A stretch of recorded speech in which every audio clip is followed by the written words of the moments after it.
प्यारे बच्चों, सुप्रभातम। देखिए, आज मैं आपको हिंदी व्याकरण में वाक्य विचार ये पढ़ाने जा रहा हूँ। और देखिए, इसमें वाक्य विचार में देखिए, इसको पढ़ने से पहले हम वाक्य के विषय में विचार करेंगे। तो वाक्य क्या है, इसके विषय में विचार करेंगे। वाक्य देखिए, शब्दों के सार्थक समूह जो एक व्यवस्थित क्रम में होता है उसे कहते हैं वाक्य। यानी किसी भाव या विचार को पूर्णता से प्रकट करने वाले सार्थक या व्यवस्थित शब्दों के समूह को वाक्य कहते हैं। ऐसे भी हम बोल सकते हैं। अब वाक्य के दो अंग होते हैं। वाक्य के कितने अंग होते हैं? दो। कौन कौन से? एक होता है उद्देश्य, दूसरा होता है विधेय। उद्देश्य को हम कर्ता कहते हैं और विधेय कर्म होता है, इसमें क्रिया भी होती है। यानी उद्देश्य के अलावा वाक्य का जो शेष भाग होता है वो विधेय में आता है। तो इस तरीके से वाक्य के दो अंग हुए, उद्देश्य और विधेय। अब उद्देश्य क्या है? यानी वाक्य में जिसके विषय में कहा जाता है, वाक्य में जिसके विषय में कहा जाता है उसे वाक्य का उद्देश्य कहते हैं। जैसे मनोज मेरे घर के पास खड़ा है, तो जो मनोज है ना वो उद्देश्य है। और अब विधेय के बारे में, यानी उद्देश्य के विषय में जो कुछ कहा जाए वाक्य में उसे विधेय कहते हैं। फिर से एक बार मैं रिपीट कर दे रहा हूं, यानी उद्देश्य के विषय में वाक्य में जो कुछ कहा जाता है उसे विधेय कहते हैं। तो इस तरीके से वाक्य के दो अंग, उद्देश्य और विधेय। अब वाक्य के भेद। अब देखिए, वाक्य के भेद रचना के आधार पर तीन होते हैं। सरल वाक्य, मिश्रित वाक्य, संयुक्त वाक्य। सरल वाक्य क्या होता है? जिसमें केवल उद्देश्य, यानी एक उद्देश्य और एक विधेय होता है, वो सरल वाक्य कहलाता है। जैसे राम अपने भाई के साथ आगरा गया, तो ये सरल वाक्य हो गया। उसके बाद है मिश्रित वाक्य। मिश्रित वाक्य में क्या है? जिस वाक्य में एक से अधिक सरल वाक्य हो, उनमें से एक प्रमुख हो, शेष उस पर आश्रित है, ठीक है, उसे मिश्रित वाक्य कहते हैं। जैसे राम ने देखा कि मोहित मेरे कमरे में सो रहा है। राम ने देखा ये मुख्य वाक्य हो गया, और मोहित मेरे कमरे में सो रहा है ये आश्रित वाक्य हो गया। तो इस तरीके से ये मिश्रित वाक्य। संयुक्त वाक्य। अब संयुक्त वाक्य क्या है? देखिए, संयुक्त वाक्य में जिस वाक्य में एक से अधिक सरल या मिश्रित वाक्य संयोजक से जुड़े हों, ठीक है, उसे संयुक्त वाक्य कहते हैं। इसमें संयोजक आते हैं। तो संयोजक कौन है? संयोजक क्या होती है? और इसलिए जहाँ इस तरीके से ये वल के, परंतु, ये सब संयोजक शब्द हैं, बहुत से, तो इनसे जुड़े होते हैं। जैसे कि नेताजी ने भाषण देना शुरू किया और शोर बंद हो गया। और भी है,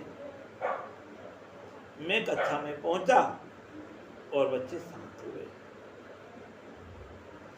तो और क्या है? ये संयोजक शब्द है। तो इस तरीके से ये मैंने आपको रचना के आधार पर वाक्य के ये भेद बताए। अब यानी अर्थ की दृष्टि से वाक्य की भेद। अर्थ की दृष्टि से वाक्य के 8 भेद होते हैं। 8 इनमें कौन कौन से हो जाएंगे? विधानवाचक, निषेधवाचक, प्रश्नवाचक, आज्ञावाचक, इच्छावाचक, विस्मयवाचक, संदेहवाचक, संकेतवाचक। इस तरीके से ये अर्थ की दृष्टि से वाक्य के 8 भेद। अब थोड़ी एक एक करके चर्चा करते हैं। अब जैसे कि विधानवाचक, विधानवाचक में क्या होता है? इसमें यानी कि सरल वाक्य जैसे क्या, जैसे कि सूरज पूरब में उगता है, राम आगरा जाता है, तुम मुझे हिंदी पढ़ाते हो। तो इस तरीके से ये सरल यानी विधानवाचक वाक्य। अब निषेधवाचक वाक्य क्या है? जिसमें नकारात्मक शब्द दे रखा हो। मैं तुम्हें नहीं पीटता हूं, वह अपना पाठ याद नहीं करता है।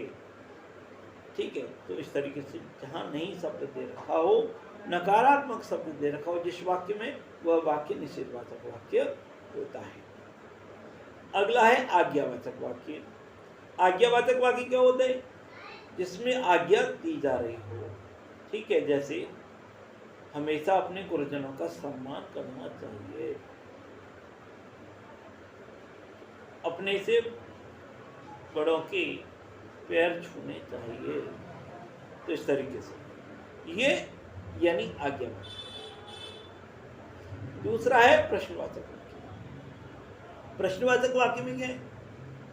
देखिए, जिन शब्दों में यानी प्रश्नवाचक शब्द दे रखे हो, और दूसरी पहचान यह है कि प्रश्नवाचक तो जो वाक्य होते हैं उनके अंत में प्रश्नवाचक चिन्ह दिया होता है।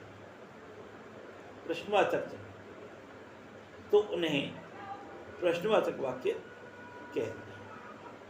अब जैसे कि तुम कहाँ जा रहे हो, वह कहाँ रह रहा है, तुम कैसे हो, क्वेश्चन मार्क आएगा पीछे, कैसा, कहाँ, ये सब क्या है? ये प्रश्नवाचक शब्द हैं। क्या वह दूध पी रहा है, क्या, ये प्रश्नवाचक। तो इस तरीके से।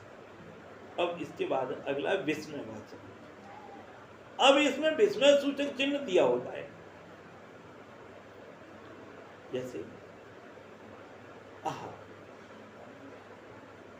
कितना मनोरम दृश्य, वाह, तुम जीत गए, शाबाश, तुमने तो कमाल कर दिया। देखिए, शाबाश के बाद विस्मय सूचक चिन्ह आएगा, आहा के बाद विस्मय सूचक चिन्ह आएगा। पहचान यही है कि विस्मय सूचक वाक्यों में विस्मय वाचक शब्द के साथ साथ विस्मय सूचक चिन्ह भी आता है। अब है इच्छावाचक। इच्छावाचक में क्या होता है? इसमें इच्छा प्रकट की जाती है किसी की, तुम्हारी लंबी आयु, ईश्वर आज खूब बरसा,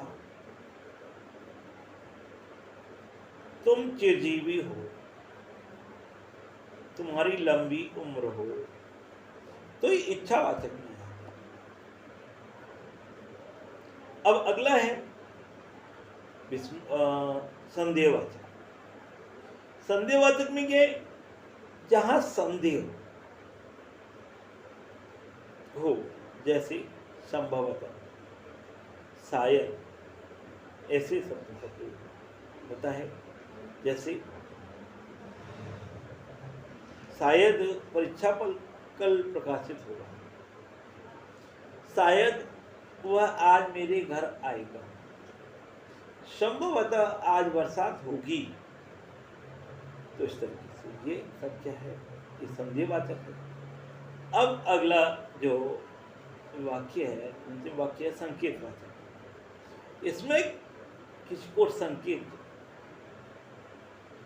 दिया जाता है, जैसे यदि तुम मेहनत करोगे तो तुम अवश्य ही पास हो जाओगे।